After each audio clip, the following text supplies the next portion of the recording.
আপনাকে তো আমি কাল রাতে স্বপ্নে দেখেছি। এটা কি করে সম্ভব? আপনাকে তো আমি কাল রাতে স্বপ্নে দেখেছি। আমার নাম শিফা। আমি খুব একাকিত্ব পছন্দ করি। বাসার সবাই বলে আমি নাকি মাশাআল্লাহ খুব সুন্দর। রাতে আমার তেমন ঘুম হয় না। একদিন রাতে ঠিক ৩টায় আমার ঘুম ভেঙে যায়। ঢাকা শহরে দিনের বেলায় যতটা কোলাহল থাকে ততটাই রাতের বেলায় পরিবেশটা চুপচাপ হয়ে থাকে। ঘুম না আসার কারণে আমি আমার রুমের বারান্দায় গিয়ে দাঁড়াই। ৫তলা থেকে চারিপাশটা দেখতে লাগলাম আর বসন্তের হাওয়া যেন মনটাকে দোলা দিয়ে যাচ্ছে। কিন্তু একই দূরে ওই রাস্তায় কে দাঁড়িয়ে আছে? সাদা পাঞ্জাবি পরে আছে। দূর থেকে যা বুঝলাম লোকটাকে আমার দিকে তাকিয়ে আছে। কেমন জানি একটা লাগলো। ঘরে চলে গেলাম। কেন জানি না তার দিকেই চোখ আটকে গেল। সেও আমাকে দেখছে। তার চেহারা দূর থেকে ঠিক বোঝা যাচ্ছিল না, তবে কেন জানি না তাকে খুব আপন কেউ মনে হইতেছিল আমার। দেখতে দেখতে ফজরে আজান হতে লাগলো চারিপাশে, আর সে দেখতে দেখতে কোথায় যেন হারিয়ে গেল। কে ছিল সে, আর কেনই বা তাকে আমার এত আপন মনে হইতেছিল? সকাল হলো, নাস্তা করে কলেজে গেলাম। পড়াতে মনই বসছে না। কি করব বুঝতে পারছি না। সে মানুষটা কে? কেন আমার মন খুঁজে বেড়াই? কেন তাকে ভুলতে চাইলেও ভুলতে পারছি না? দিন শেষে রাত হলো। কেন জানি না আজকের রাতটার আমি অনেক অপেক্ষা করছিলাম। মনে মনে ভাবছিলাম আজও তার সাথে দেখা হবে হয়তো। রাত ঠিক ৩টা। আমি আজ ঘুমাতে পারিনি। তাকে দেখার আশায় ছুটে গেলাম বারান্দায়। ওই কোথাও নেই। সে তো নেই কোথাও। এইভাবেই চলে গেল কিছুদিন। একদিন রাতে আমি ঘুমিয়ে ঘুমিয়ে স্বপ্নে সে মানুষটাকে দেখলাম। এইবার তার চেহারাটা দেখালো আমায় সে। বিশ্বাস করেন আমি এর আগে এত সুন্দর ছেলে আর কখনোই দেখিনি। সে বলল মাফ করবেন, আপনি আমায় অনেক খুঁজেছেন, কিন্তু একটু কাজ থাকার কারণে আসতে পারিনি। আমি বললাম আপনি কে বলুন তো?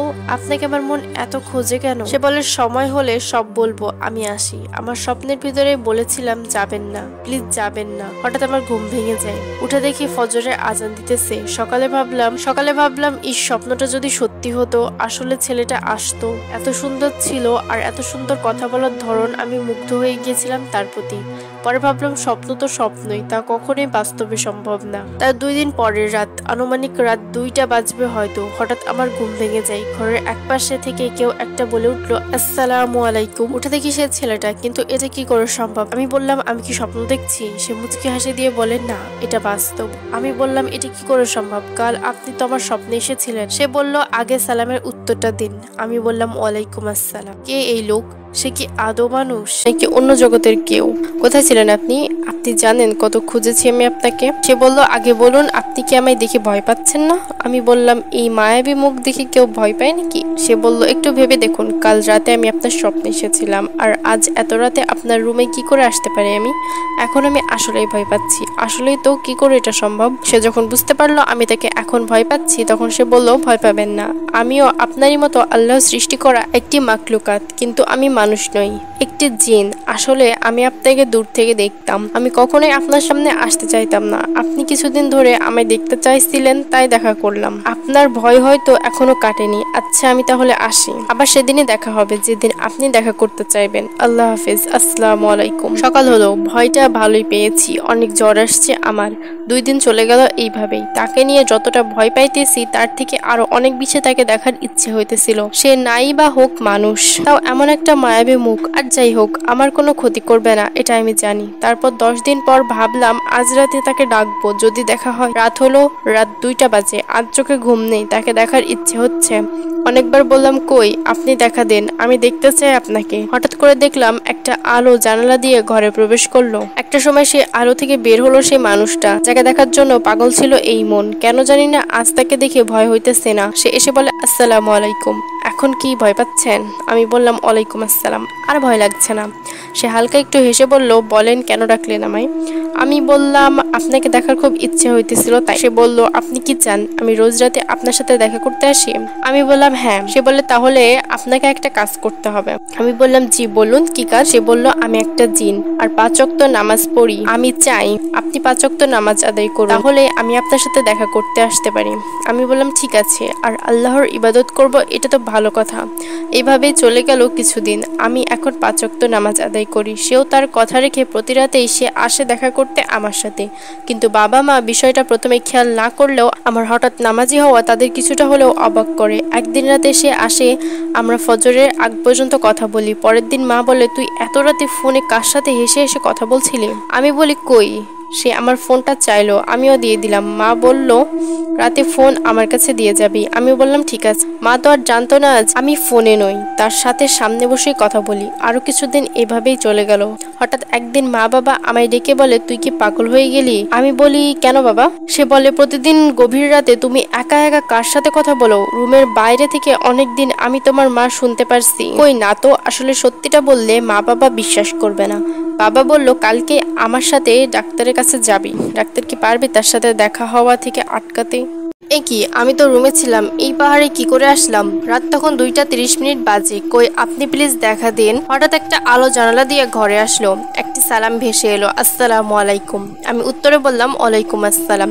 তাকে বলতে যাব বাবা কাল আমায় ডাক্তারের কাছে নিয়ে যাবে, তারা ভাবতেছে যে আমি মনে হয় পাগল হয়ে গেছি, যাইতেছি দিনে দিনে, তাই ডাক্তারের কাছে নিয়ে যাবে কাল। বলার আগে এসে বলে উঠলো, আমায় কিছু বলতে হবে না, আমি সব জানি। তবে আপনি যতদিন চাইবেন না যে আমি আপনার কাছ থেকে চলে যাই, ততদিন কেউ আমাদের আলাদা করতে পারবে না। আমি বললাম তাহলে কি আমাদের সম্পর্ক কি প্রেমের? আপনার মনে কি আছে তা আমি জানি না, তবে হ্যাঁ আমি আপনাকে অনেক ভালোবাসি। আমি বললাম একটি জিনিসের সাথে প্রেম, এটা কি আদৌ সম্ভব? সে বলে এটা কোথাও লেখা আছে যে মানব জাতি আর জিন জাতির প্রেম সম্ভব না, আপনি চাইলে সবই সম্ভব। আমি বললাম আচ্ছা আপনার নাম কি? সে বলে আমি সুফিয়ান। আর আপনার নামটা আমি জানি, শিফা, তাই না? আমি অবাক হয়ে বললাম এটা কি করে সম্ভব? আমি তো আমার নাম আপনাকে এখনো বলিনি। সে বলে আমি জিন, আমি অনেক কিছুই জানি যা আপনারা জানেন না। আমি বললাম তাহলে কি জিনেরা মানুষের থেকে উত্তম? সে বলে কখনোই না। আল্লাহ যেখানে নিজে বলেছেন মানুষ হলো আশরাফুল মাখলুক, মানুষ সব থেকে উত্তম জীব, সেখানে জিন মানুষের থেকে উত্তম কখনোই হতে পারে না। আচ্ছা, ছোট থেকে শুনতাম জিনেরা নাকি ইচ্ছে পূরণ করতে পারে, আপনি আমার একটি ইচ্ছে পূরণ করবেন? সে হেসে বলতে লাগলো সেগুলো গল্প কাহিনী ছাড়া আর কিছুই নয়। তবে হ্যাঁ, আপনি আপনার ইচ্ছে আমায় বলতে পারেন, আমি চেষ্টা করব পূরণ করার। তবে হ্যাঁ, টাকা পয়সা সোনা দানা চাইবেন না, কারণ আমি তো গল্পের জিন নই। আমি বললাম আমার খুব ইচ্ছে আমি গভীর রাতে অনেক উঁচু পাহাড় থেকে পূর্ণিমার চাঁদ দেখব। সে বলে এই কথা, চোখটা বন্ধ করুন আর 2 মিনিটের আগে খুলবেন না। আমি বললাম ওকে। আমি চোখটা বন্ধ করলাম। ঠিক 2 মিনিট পরে সে বলে এখন চোখটা খুলুন। এ কি, আমি তো রুমে ছিলাম, এত তাড়াতাড়ি এই পাহাড়ে কি করে আসলাম? সে বলে আমায় ওই চাঁদটাকে দেখুন আর আপনার ইচ্ছেটা পূরণ করুন। আমি তার হাতটা ধরে কিছুক্ষণ চাঁদের দিকে তাকিয়ে রইলাম। কিছুক্ষণ পরে সে বলে এখন চোখটা বন্ধ করুন। আমি তার কথা মতো চোখটা বন্ধ করলাম। 2 মিনিটেই আমি আবার আমার রুমে। আমি জানতে চাইলাম এটা কি করে সম্ভব হলো? সে বলল দেখুন আপনি আপনার রুমেই ছিলেন। আমি তো শুনে অবাক, তাহলে ওই পাহাড় চাঁদ এই সব কি করে সম্ভব হলো? সে বলে জিন জাতি মায়া করতে পারে, আপনি যা দেখছেন সবই ছিল একটা মায়ার দুনিয়া। সে বলে আজান হবে, আজ আমি আসি, আর আপনি নামাজ পড়ে ঘুমিয়ে পড়েন। আর হ্যাঁ, ডাক্তারকে নিয়ে চিন্তা করিয়েন না, আপনি না চাইলে আমাদেরকেও আলাদা করতে পারবে না। আল্লাহ হাফেজ, আসসালামু আলাইকুম। এই বলে বিদায় নিল। আমি নামাজ পড়ে ঘুমিয়ে পড়লাম। সকাল হলে বাবা আমায় নিয়ে ডাক্তারের কাছে নিয়ে গেল। ডাক্তার আঙ্কেল সব পরীক্ষা করে বললেন শিফা তো ঠিক আছে, তাও আমি কিছু ঔষধ লিখে দিতেছি, ঠিক মতো খাওয়ান। আমি আর বাবা চলে আসলাম বাড়িতে। ওষুধে কিছুই হলো না। আমি প্রতি রাতেই তার সাথে সারা রাত কথা বলতাম। বাবা মা যখন বুঝতে পারলো ওষুধে কিছুই হইতেছে না, তখন মা বাবাকে বললেন একটি বড় হুজুরকে আনতে, এটা হয়তো অন্য কিছুর প্রবলেম। বাবাও বুঝতে পারলেন মা হয়তো ঠিকই বলছেন। 2 দিন পর আমাদের মসজিদের হুজুরকে আনলেন বাসায়। হুজুর কি তাহলে তাকে আমার কাছ থেকে দূরে সরিয়ে দিবে? জিনেদের দেশ এত সুন্দর হয় জানতাম না আমি। কিছু মনে না করলে একটা কথা বলতাম শিফার বাবা তোমায়। কি কথা? ডাক্তার তো অনেক চেষ্টা করেও পারলো না শিফার প্রবলেমটা ধরতে। আমি বলি কি বাসার পাশে মসজিদের হুজুরকে নিয়ে এসে দেখালে হতো না? আমার বাবার নাম জামাল। তার পরের দিন দুপুরে বাবা নামাজ পড়ে তার সাথে হুজুরকে নিয়ে আসেন আমাদের বাড়িতে। হুজুর বলেন জামাল সাহেব, আমি আপনার মেয়ের সাথে কথা বলতে চাই একটু। পরে মা আমায় হুজুরের সামনে নিয়ে আসে। হুজুর আমায় বসতে বলেন, আরও বলেন মা তুমি ভয় পেও না, আমায় সব খুলে বলো। মা তুমি ভয় পেও না, আমায় সব খুলে বলো, কে সে যে প্রতি রাতে তোমার কাছে আসে? আমি বললাম ভয় কেন পাবো, আপনিও মানুষ আমিও মানুষ, তাছাড়া সে বলেছে আমি যেন কখনোই মিথ্যা কথা না বলি। হুজুর বলেন মাশাআল্লাহ, খুব ভালো, তাহলে বলো মা কে সে, তার নাম কি? সে একটা জিন, তার নাম হলো সুফিয়ান। এই কথা শুনে বাবা মা দুইজন তো খুবই অবাক হলেন। এইবার হুজুর বলেন মা সে কি মুসলিম নাকি হিন্দু? আমি বললাম সে মুসলিম আর খুব পরহেজগার মানুষ। হুজুর এইবার জানতে চাইলেন মা তোমাদের ভিতর সম্পর্ক কি? আমি বললাম আমরা দুইজন একে অপরকে মন থেকে ভালোবাসি। এই কথা শুনে বাবা তো রেগে মেগে আমায় মারতে এলো। হুজুর বাবাকে বলেন, জামাল সাহেব যেখানে আছেন সেখানেই দাঁড়িয়ে যান। দেখুন সে যা বলতেছে সব সত্যি বলছে, আর সত্যি বলার কারণে এখন যদি আপনি তার গায়ে হাত তুলেন তাহলে সে জীবনে আর কখনোই সত্যি কথা বলবে না। এ কথা শুনে বাবা শান্ত হয়ে গেল। হুজুর এবার আমায় বললেন, মা আমি কি সুফিয়ানের সাথে কথা বলতে পারি? আমি বললাম, সে তো শুধু রাতেই দেখা দেয়। হুজুর বলেন, ঠিক আছে আমি রাতেই কথা বলবো। আমি হুজুরকে বললাম, আপনাকেও একটা কথা দিতে হবে। হুজুর মুচকি হাসি দিয়ে বলে, তাকে আর বলতে হবে না, তুমি ভয় পেও না, আমি তার কোনো ক্ষতি করব না। আমি বললাম, ঠিক আছে, রাত 2টায় আমার রুমের বাইরে থাকবেন, সে ভিতর থেকে কথা বলবে আপনার সাথে। হুজুর বলেন, ঠিক আছে মা। রাত 2:30 একটা সালাম ভেসে এলো, আসসালামু আলাইকুম। আমি সালামের উত্তর দিয়ে তাকে বলতে যাব সবটা, তার আগেই সে বলল তুমি যখন কথা দিয়েছো আমি কথা রাখবো। এই বলে সে রুমের দরজার সামনে গিয়ে একটা সালাম দিল। বাইরে থেকে হুজুর সালামের উত্তর দিল। এইবার সুফিয়ান হুজুরকে বলেন হুজুর কি জানতে চান? হুজুর বলেন, আপনি কেন এই মেয়েকে কষ্ট দিচ্ছেন? সুফিয়ান বলে, একবার শুধু বলতে বলেন শিফাকে, আমি তাকে কষ্ট দিতেছি, আমি কথা দিলাম তার থেকে অনেক দূরে চলে যাব। হুজুর একটু চুপ থেকে আবার বলেন, মানুষ জিনের কি ভালোবাসা হতে পারে, এটা কি সম্ভব? এবার সুফিয়ান হুজুরকে বললেন, আমায় একটি প্রমাণ এনে দেন কোরআন হাদিস থেকে যেখানে লেখা আছে জিন আর মানুষ ভালোবাসতে পারে না। হুজুর এইবারও চুপ হয়ে পড়ল। কিছুক্ষণ পর হুজুর সুফিয়ানকে বলে, আপনি জানেন আমি আপনাকে বোতলবন্দি করতে পারি? সুফিয়ান একটু হেসেই বলল, হুজুর আপনি হয়তো আমাকে চিনেন না, আপনার সাথে আপনার যে জিন আছে তার নাম তো মুস্তফা, তাই না? হুজুর বলেন, হ্যাঁ।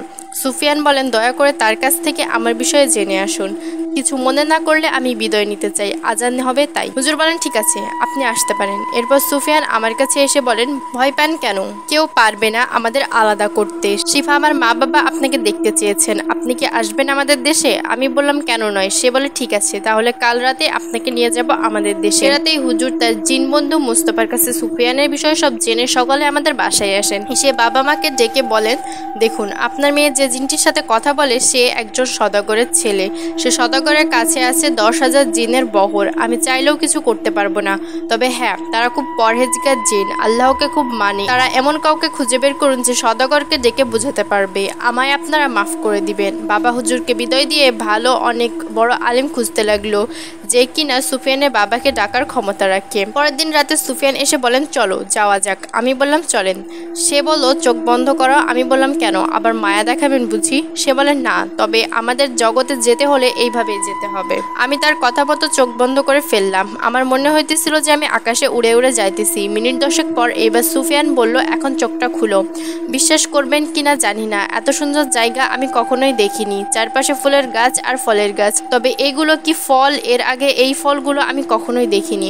কিছুটা হাঁটার পর আমরা একটা প্রাসাদের সামনে প্রবেশ করি। অনেক প্রহরী সবাই সুফিয়ানকে দেখে মাথা নিচু করে ফেলতেছে, কিন্তু কেন? কিছুক্ষণ পরে আমি একটা ঘরে প্রবেশ করে একটি মহিলা দাঁড়ানো। সুফিয়ান সে মহিলাকে দেখে সালাম দিলেন, আসসালামু আলাইকুম আম্মি জান। আমি বুঝতে পারলাম এটা তার মা। আমি সালাম দিলাম তাকে। সে কাছে ডাকলেন আমায়। আমি তার কাছে গেলাম। সে বলল, ভয় পেও না, আমি তোমার মায়ের মতোই। কিছুক্ষণ পরে একটি সালাম ভেসে এলো, আসসালামু আলাইকুম। কে এই লোক? অপেক্ষা করুন পরের পর্বের জন্য। আজ আসি, আল্লাহ হাফেজ।